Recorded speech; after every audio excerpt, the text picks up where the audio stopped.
নবীকে বলছে আল্লাহ বন্ধু আপনার উম্মতের প্রত্যেকের আমলনামা আমি আপনার হাতে দেখাবো, আপনার হাতে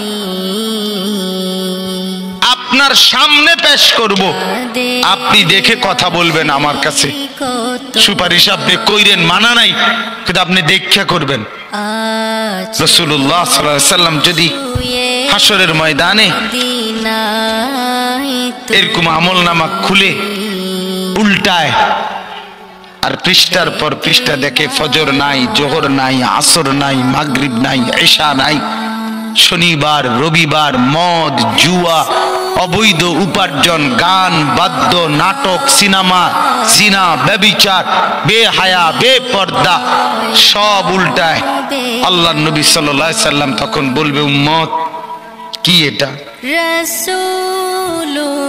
উম্মত আমার 23 বছরের এত চোখের পানির কথা একবারও মনে হয় নাই? কি আনছো এটা আমারে?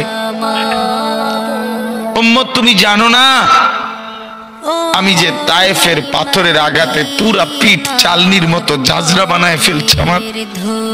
শোনো নাই তুমি? আমারে যে উহুদের ময়দানে দান দান শহীদ করে রক্তাক্ত করছে তুমি শোনো নাই? আমি যে 14 দিন পেটে ক্ষুধার তাড়নায় পাথর বাঁধছিলাম উম্মত তোমার মনে নাই?